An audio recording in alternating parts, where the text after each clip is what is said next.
Hello everyone and welcome to another episode of the PE Geek Podcast, episode number 35. And as always, thank you for taking the time out of your day to tune in and explore the varying things that are happening in the phys ed and technology space. Now, I'm really excited to share with you an interview with a phys ed rock star in my eyes here in country Victoria, Australia. And he's someone that I've actually met face-to-face a couple of times, and we converse quite a lot through Twitter and email and so forth. And it's Paul Mcloughlan. Welcome. Thanks, Jared. Thanks for having me on. No, you're more than welcome. And for those of you that don't know, Paul teaches whereabouts?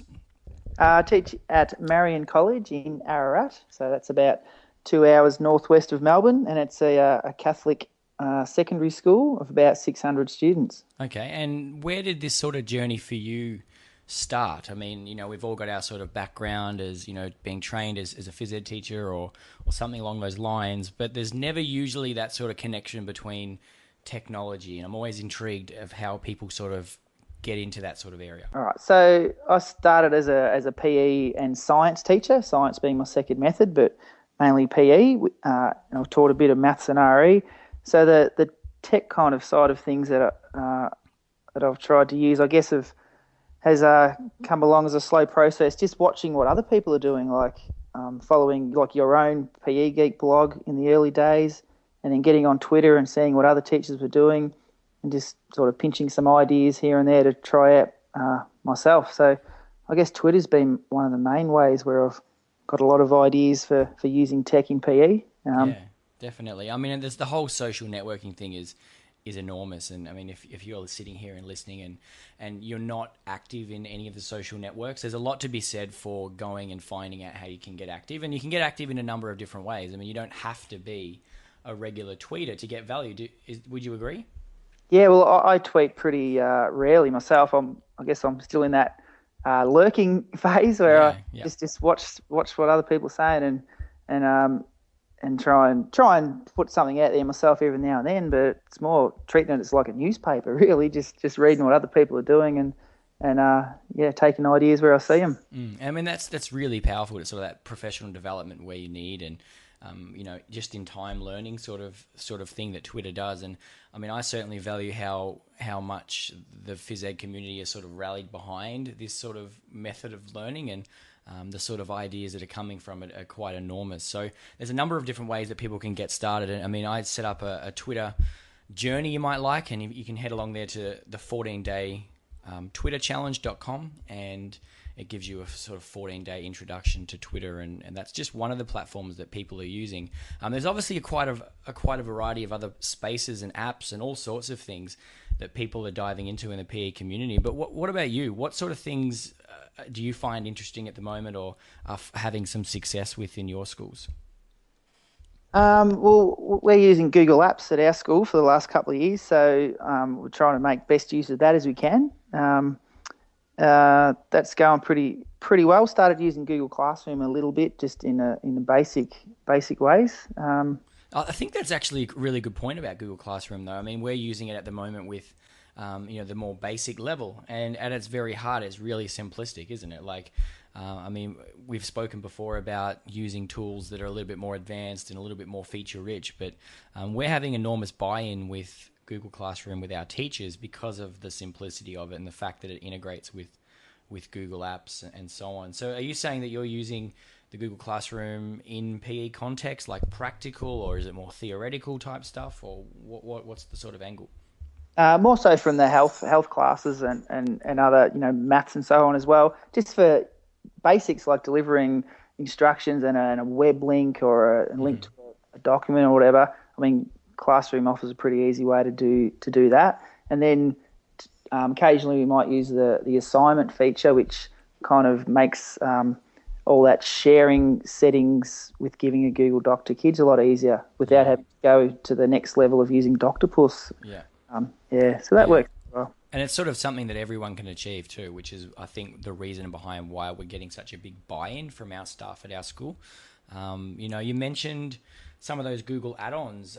What other sort of Google add-ons and so forth have you sort of played around with over the last few years? You said Doctopus. Is there any sort of others? Flubaroo's been a good one for on the occasion where you want to just give a quick sort of multi-choice test. to have Flubaroo to auto-grade the little test and then automatically send out the marks to the students, so they get instant feedback with what they did right or wrong. That's a bit of a ripper, Flubaroo. Mm-hmm. Yeah, definitely. No, it's really powerful stuff, and it just doesn't seem like it's ever going to stop in terms of the development that people are putting into these Google tools. They're just sort of the tip of the iceberg in many ways, and I know from developing stuff in that Google space at the moment that it's just an enormous library of things that we can do, and it's only going to continue. So outside of the Google Apps environment and so on, are there any sort of mobile apps or any other sort of web-based apps that you're using with students that you find that are worth sharing? One that kids have been loving this year is using Kahoot, which I hadn't come across until. Right, do you want to explain what that is? It's where you can set up a basic multi-choice quiz, and then you have it displayed up on the projector on the front screen, and the students just go to kahoot.it, so they don't have to sign in or anything. They just go to this website, type in a PIN code, and they're in the quiz. Yep. And as the question appears on the board, they press the right answer on their iPad screen. Mm-hmm. And after every question, there's a leaderboard pops up on the screen, just showing the top 5 in the class, and there's a bit of a competitive element. So it sort of just jazzes up a basic revision quiz, and sounds pretty boring. Oh, it's a multi-choice quiz, but you do it with a class, and they just love it. It just creates like a gamified sort of experience, doesn't it? I mean, you've got a leaderboard, you've got all those sort of qualities that make things engaging, and definitely impressed with how people would be using that. Have you seen what people are doing with Plickers? No, I haven't seen much about Plickers myself, but Plickers is sort of running around the social media at the moment and all through sort of the circles where people maybe don't have access to one-to-one devices or devices for every student. And it's really quite impressive what they've done with the app. And you can go and download it by going to the pegeek.com/Plickers. That's spelt with a P.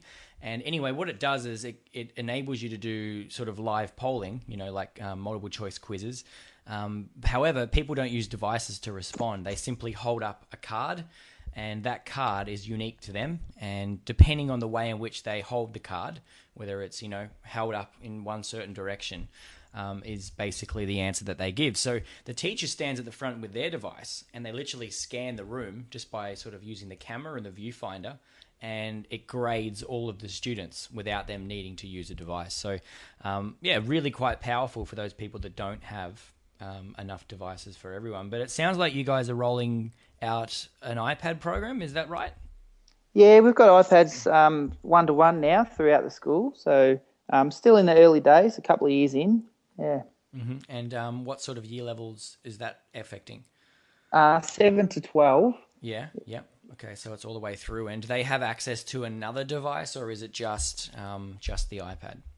It's just the iPad at junior levels, but we're finding more and more that the senior students seem to prefer, a lot of them seem to prefer using a full laptop. So, we're kind of in the process of reviewing how that's going, and probably some changes in that space coming up, I'd say. Yeah, definitely. I mean, we've gone down the line of doing the whole providing people, is it 2-to-1 ratio? So we've got, our year 7s that have access to an iPad and a laptop, and they're free to sort of choose whatever the appropriate tool is for the situation. But everywhere else in the school, it's BYOD. So people bring in, some bring in a mobile device, some bring in a laptop. That laptop is expected, but they're sort of supplementing it with some of these mobile devices. And I mean, we're seeing. Sorry. So I guess that's where Google Apps is such a positive when you're using multiple devices. If the kids are choosing their own, well, it doesn't matter what device they're on if it's all web-based. Yeah, that's part of the reason why we went down the Google Apps line, because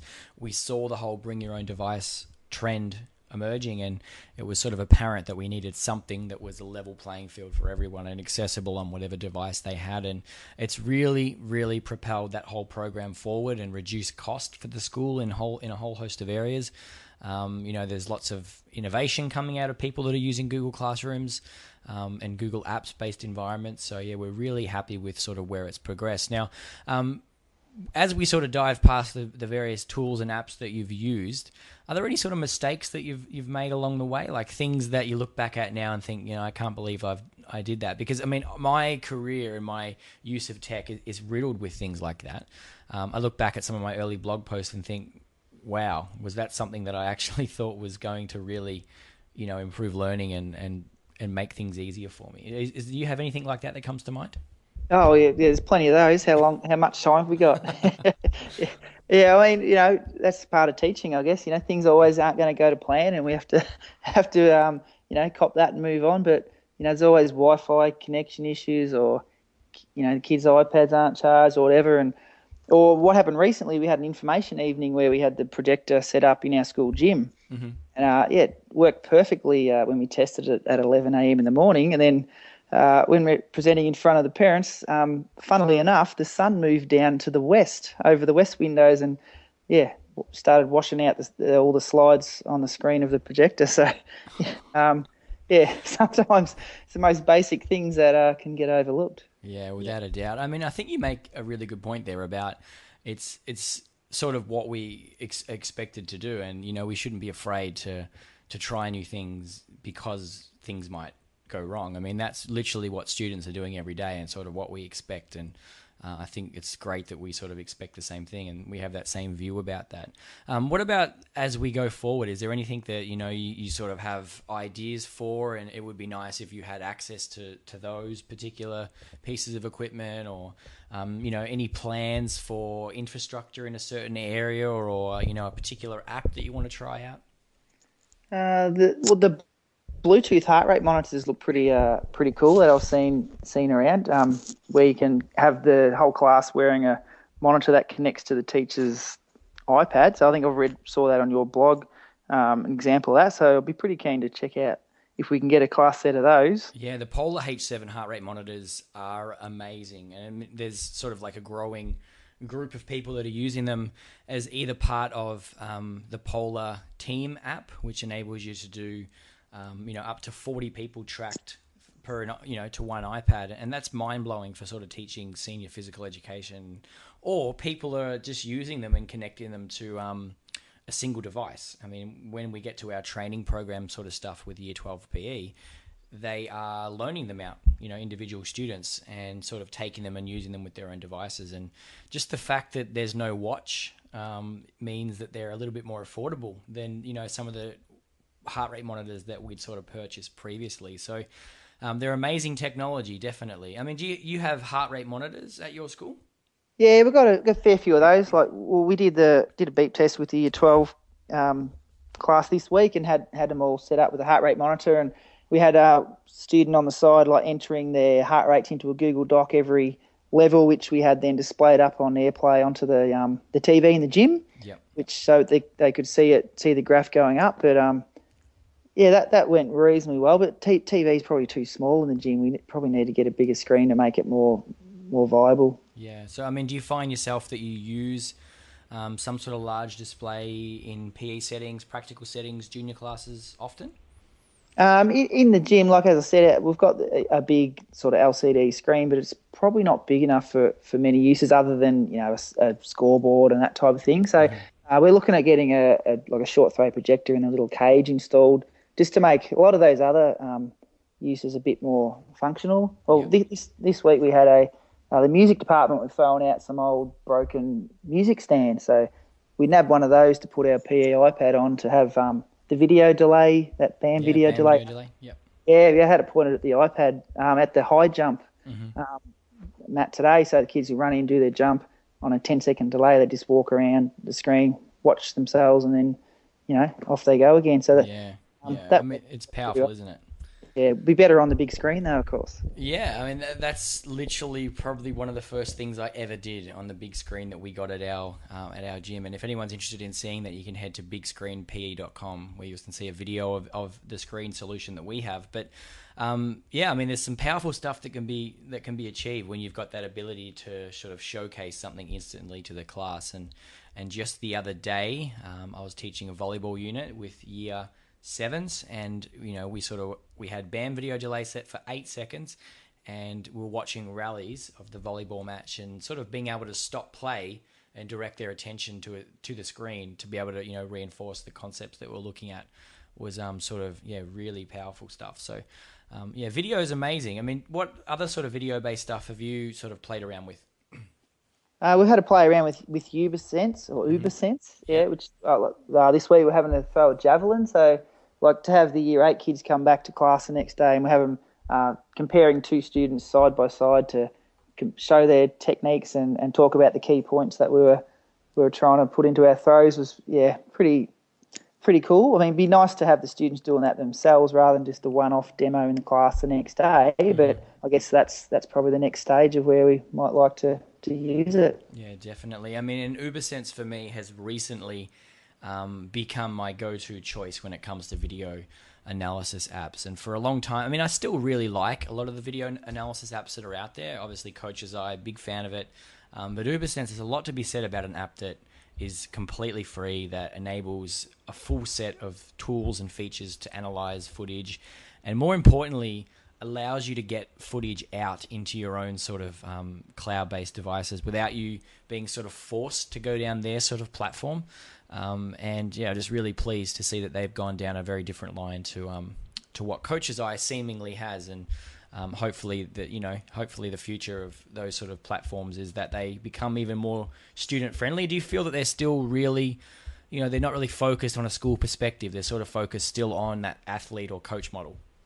Yeah, I guess you're probably right there. Although free is always good, you know, we're always happy when it's free. It's a good price. Yeah, definitely. And what about, you know, the one thing that I'm really excited about at the moment as I look over and see it is sort of wearables and the wearable space that we occupy at the moment, you know, with Fitbits and Jawbones and the upcoming Apple Watch and so on. I should say the released Apple Watch, because we are recording this in March, but it's a pretty exciting time for wearable devices. Can you see any plans for maybe something like that in the future? Yeah, that'd be pretty cool to have you know, students in class using the GPS devices and so on. I mean, I use them myself outside of school with GPS watch me running, and the Fitbit. Got the Fitbit, what is it, the Charge HR, which is it's good fun to keep track of that. But and it'd be great for the Year 12, particularly the areas with that activity analysis, and to be able to use more of the serious GPS devices like what you see in the AFL. That'd be pretty cool. Yeah, definitely. So as we wrap up there, and you know, I really want to thank you again for coming onto the podcast. Is there any other sort of things that, you know, one app or something that we haven't spoken about that maybe you can share with us before you disappear? Put you on the spot for that one. But yeah. There's always, you know, there's so many apps, and you never know. One thing that you suggest here could be someone's next go-to app. Yeah.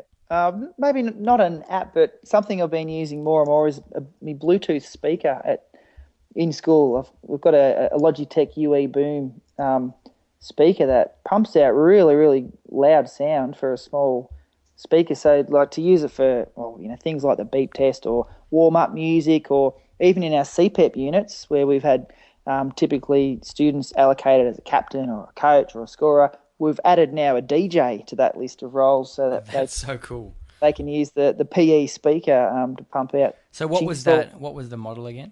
It's a Logitech UE Boom.